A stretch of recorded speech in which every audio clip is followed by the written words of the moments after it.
This is the Voir podcast. In this episode, upheaval in the Supreme Court, featuring attorney Matthew Schultz and attorney Rob Levine. And now your host, attorney Scott Reich. All right. Good afternoon and welcome to the original podcast of Voir, the French word that means to speak the truth. We're going to be talking about some Supreme Court news here today. Big news of the day. First of all, my name is Scott Reich. We have Matthew Schultz and Rob Levine here, two very smart attorneys who will probably have some good opinion to interject on the news of the day. The big news of the day, obviously some Supreme Court opinions that came down, but probably the long-term effect of all the opinions today is going to be the retirement of Justice Kennedy. Nearly 30 years after being appointed under Ronald Reagan, which I'm not even sure if some of you were alive in 1987. I was 6 months old. You were 6 months old. That was the same year I graduated from high school. So yeah, he's been on the court a long time and has, really, they described him as kind of being a big, true conservative, but over the years he's turned out to be more of a swing vote, more than anything as it relates to a lot of social issues type of cases, specifically the basically legalization of gay marriage, and also he did the case back in Romer v. Evans where he wrote the opinion striking down the Colorado amendment to the Constitution that barred state and local governments from adopting laws or policy prohibiting discrimination based upon sexual orientation. So it's been kind of his pet issue. He's been kind of very socially libertarian, so to speak, but interpreted that everybody has the rights under the Constitutions. But Matt, what are your thoughts about Justice Kennedy being giving his retirement to the president? Now, obviously, President Trump has the opportunity to appoint another justice, which would pretty much ensure that for at least the next probably 20 years, it'll be a very conservative court. Well, I think that one of the interesting things about Justice Kennedy retiring is that he was sort of the last of the justices. Well, it was really always only him and Justice Sandra Day O'Connor who always seemed to really always just have their pulse on where was society. How was society feeling about a particular issue, whether it was abortion, whether it was gay marriage or discrimination issues. And they would really sort of seem to change their opinions or their rulings based on where they felt that pulse was. And so certainly almost all the justices that we've seen appointed in the past probably 20 years have been more, I don't know if principled is the right word, but they don't seem to fall into that camp of changing the interpretation of a constitution based on where society is. Yeah. Well, and that's that's kind of what they're supposed to do, is interpret the law as written, and not, that's where the society is kind of meant for the legislature, the Congress, to come up with the laws and see what goes from there. And obviously the courts are there to interpret it, but I agree with you, Kennedy, O'Connor, they seem to be like, where's it headed, where's it going? What are your thoughts, Rob? I agree, and I think his retirement now and the appointment of a replacement justice won't fundamentally alter the balance of the court. Mr. Kennedy, although he was a swing vote, he tended conservative on many issues. One of An example of that would be his recent ruling pertaining to union membership fees for public unions, and that overruled the previous case, and it was a significant change in the law in this area, and it's a pretty profound opinion as to union membership dues and free riders. So it's something that will definitely have some effects reverberating to various state unions. Yeah, I mean, Kennedy was in the majority on the Janus decision that also came out today, which was kind of the big news of the day from the court until the Justice Kennedy announced his retirement. But yeah, the Janus case, I think, is going to take a huge swipe at a lot of public sector unions and their ability to fund themselves, since now you don't have to pay the money unless you want to. But it'll be curious to see if union membership goes down, or if they think it's worth the $45 not to be harassed by their fellow coworkers, or they think it's a benefit. My guess is I think the people that don't want to pay aren't going to pay.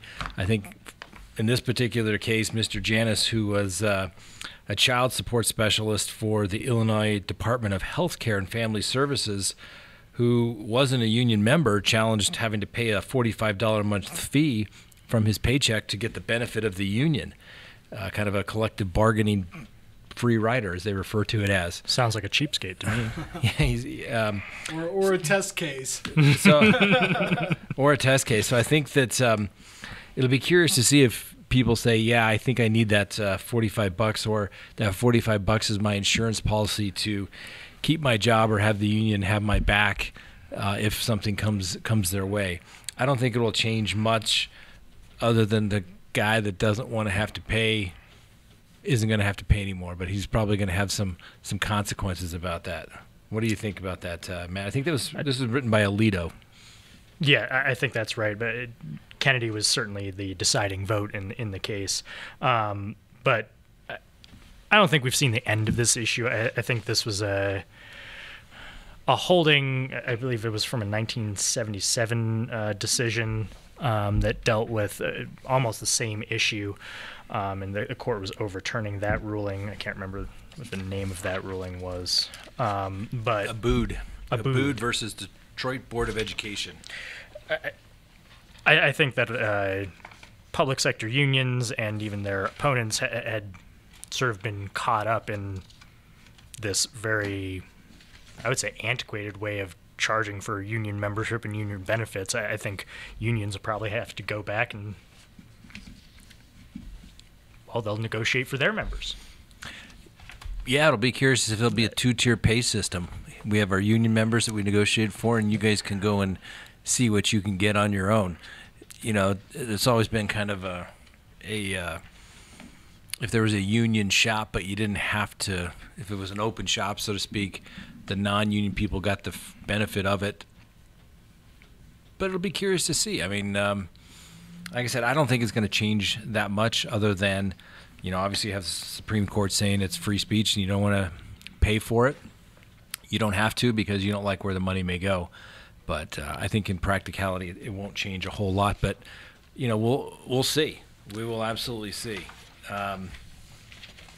It's just one of those cases where I think that it could have gone either way. Obviously, on a 5-4 plurality decision, obviously it was this divided court. But, you know, a lot of the dissents in the case seem to be more concerned about jobs of people that are going to be displaced by this ruling.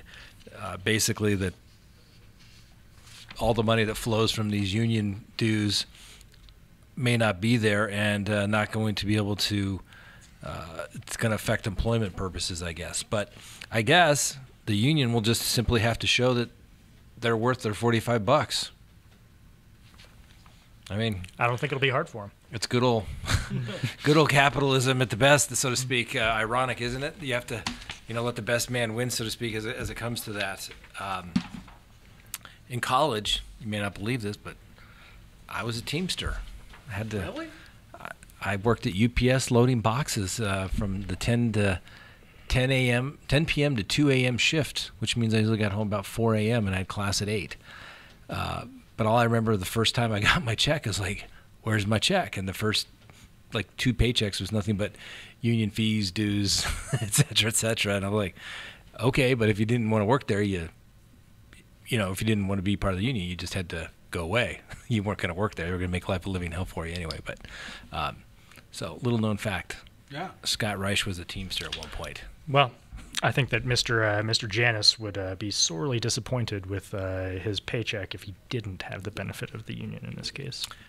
We shall see. We shall see. But, you get the union negotiating with basically themselves on the other side of it in public sector union. So it's a win-win for everybody, I guess, if you're on the union or an employee. So, all right.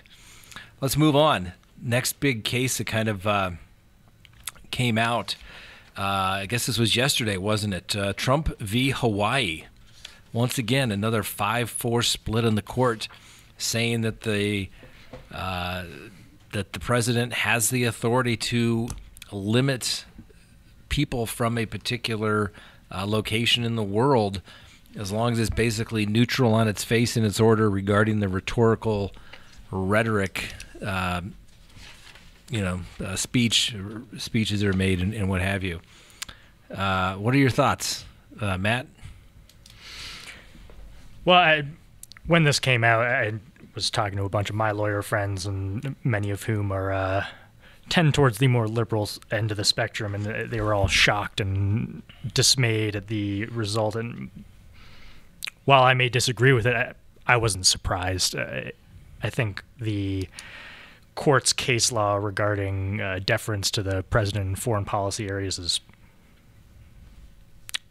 pretty clear, and it's not doesn't just stem from the Korematsu decision that Justice Roberts went out of his way to say that it was in what is absolutely completely dicta in the case, overruling Korematsu as it's already been overruled in the court of history. Korematsu is not the only case that has upheld this kind of deference to the president in this kind of arena, especially when we're on the third iteration of the travel ban. I think if the first iteration had been in front of the Supreme Court, they may not have made this same ruling.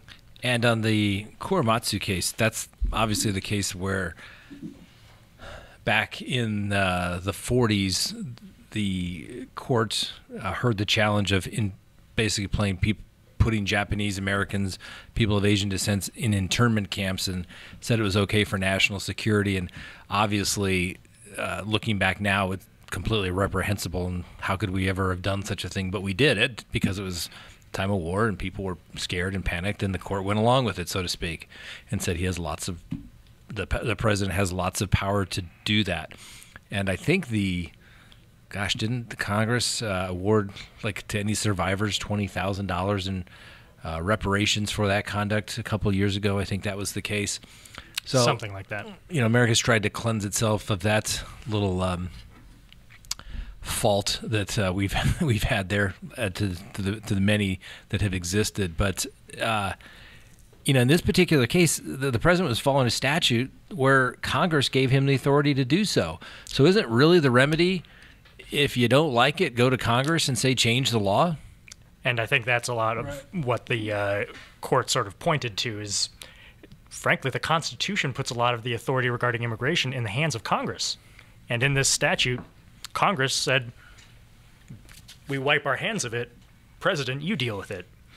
And I think the court does sort of punt it back to Congress, saying, if you don't want him to do it, don't let him do it. Right, and I think it's been a slippery slope for a while.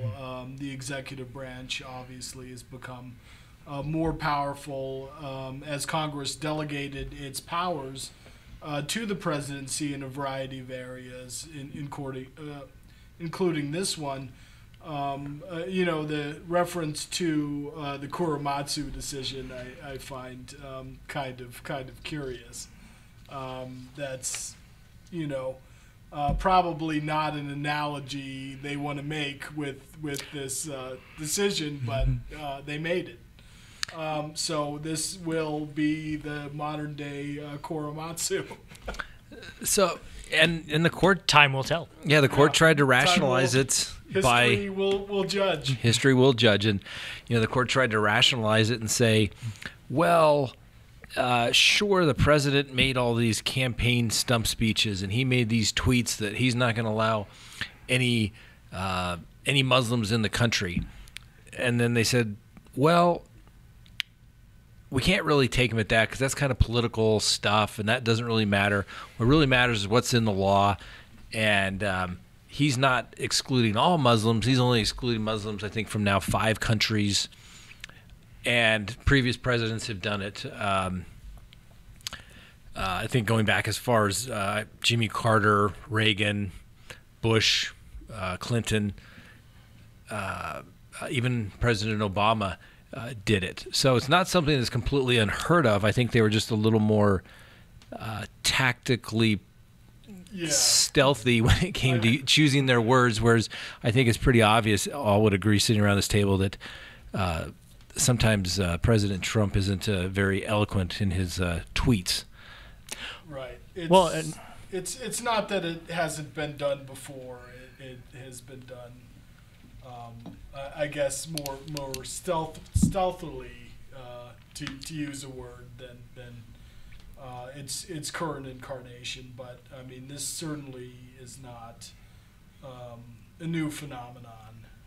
There are several historical examples of similar things in terms of immigration. So it's been. And that's why I was saying, I think if the first iteration of the travel ban that was passed, I believe, in the first week that Trump was in office. I think the first 7 days or something like that. If that version had come in front of the Supreme Court, I think the decision would have been different. But it was on its third iteration. Some countries had already been taken off because they had met these requirements. I think Iraq was one of those countries. They had worked with the Trump administration, and they felt satisfied that it wasn't some sort of racial or religiously based exclusion of people, correct? And they had added on North Korea and what was the other non-Muslim country? Chad or something like that, wasn't it? Venezuela. I think it was like Chad or Djibouti was a they're was our ally. And so they were able to hang their hat on that. But I mean, if you're, I think they made it pretty clear in the decision that they're just going to look at the face of the law, basically saying we don't care anything about what Donald Trump has said on the campaign trail, but in a lot of the arguments on Hawaii's behalf, and I believe some of the amicus briefs, they include not just campaign speeches, not just statements he made during the campaign, but statements that he had made in the course of the litigation. Donald Trump was definitely one of those clients who you would want to be telling him, shut up. You're not helping us. As your legal advisor, shut up. Exactly. But when do clients ever listen? Roy Cohn. Right. Do clients really ever listen to their attorneys? No, they don't. They try not to. Well, and there's a reason that Donald Trump has gone through a number of attorneys. Because he doesn't like what they're telling him. But it's interesting, in this particular case, in the dissent, the justices, when they released the opinion, they read their dissent, and Sotomayor and Kagan actually read the various tweets that were part of the record, and obviously really taking a jab at them and say, yeah, the order on its face is neutral, but you can't really take it at that, because let's look at all this other stuff, which seems to make sense if you're a litigator. Okay, this is what the order is, but let's talk about the people that really drafted it. But then on the other side, you get the whole issue of, hey, this is the, quote, the executive order, just like it's a piece of legislation. Mm-hmm. There's a lot of debate that goes on. There's lots of things that are said at rallies and political hotbed, the red meat to get all their supporters going on either side. And then it's like, okay, but here's the legislation. So could you imagine litigating every piece of legislation based upon who is in power at the time? I mean, I think you have to give some deference to the president or legislation. Otherwise, it doesn't really matter, right? And Well, certainly. At what point are you not going to hold the Trump administration to Donald Trump's ridiculous statements made during the campaign? Well, and at some level, this is a political decision. Obviously, he made no secret of what he was going to do when elected president. And if you think obviously it's bad policy, then he's probably not the person for you. But speaking of that, I mean, obviously, foreign relations are some of the plenary powers of the executive branch. So one could imagine a war powers issue, for instance, with Donald Trump, similar to Richard Nixon. So this is not the only area where presumably he would have a large sphere of influence. Well, what about, since he was basically hanging his hat here on national security, and this is kind of a hypothetical, but do you think that this opinion could give him the authority to say, we're going to ban everybody coming in on the southern border as national security? Because that's been some of the political speech that's been coming out of the White House lately. Do you think he could try to do that? We're going to ban everybody and boot them out? Do you think it goes that far? Absolutely. I mean, frankly, with the way the I can't remember the name of the statute that the court cites, but the immigration statute is worded. I mean, he certainly has that authority. And frankly, if they're just saying everybody along the southern border, I mean, again, I think you'd run into the same issue of, you can look at all of the things that Donald Trump has said over the campaign, throughout his presidency, about who is coming over the Mexican border, labeling people from the country of Mexico as rapists and all sorts of nasty names. But as long as they crafted some sort of neutral language, I don't see how this decision couldn't be applied to allow that kind of Well, it's policy. interesting because, in that one he said, we're not going to allow Muslims in. What if he said, we're not going to allow Catholics from Central America and Mexico? I mean, it's kind of scary if that's what it could be interpreted as long as he's, we're not keeping everybody out, because we like the people from Belize, they're okay, or Honduras are fine, but Guatemala and Mexico, we don't want them. And I think at some level, and I don't know how much the president necessarily cares about this, but you'll have, and I think you're already seeing some of it, retaliatory immigration policies, and if he wishes to do something like that, you may find yourself having a hard time traveling to Cancun for vacation. They could impose a travel tariff on you. You could wind you a couple days in the Mexican prison somewhere. That Jose Cuervo is going to start being more expensive.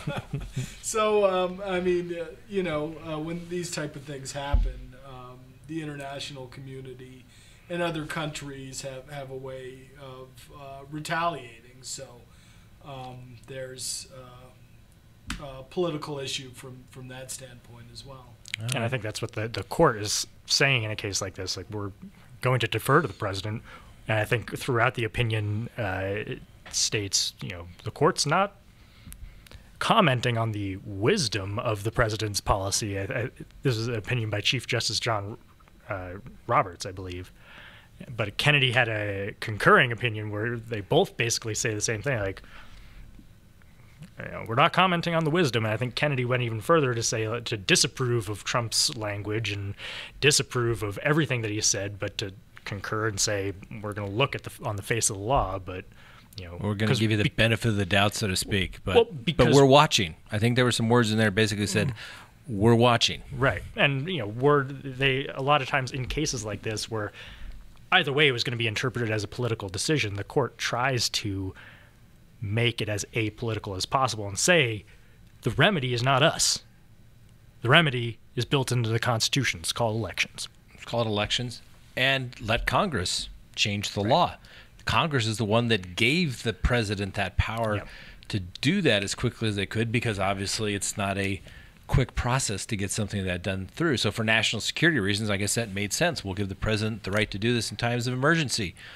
But in this particular case, it seems a little odd. It wasn't necessarily a time of emergency. It's not like we were under attack. So, well, and one thing for all the people decrying the opinion to keep in mind is that, again, we're on version 3 of this travel ban.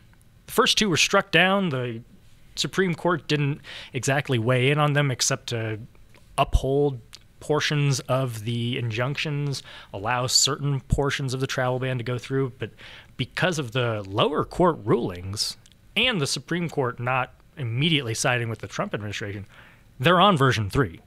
So while the Supreme Court has sort of drug their feet long enough to be able to make this ruling, at least we're on version 3. Right, and the White House lawyers did several smart things here that they did redraft after each time the district court struck it down, rather than just taking the original order up to the Supreme Court. So they made a better appellate issue. At least they learned from their mistakes, I guess, and got it to at least to the point where it withstood a constitutional challenge. All right, well, that's the inaugural podcast of Voir Dire. Thank you both for joining us. I think this will be fun. Hopefully you join us in the future. And download that podcast, tell your friends, tell your family, listen to it. There's always something going on in the law, and we'll be talking about it. So look forward to it.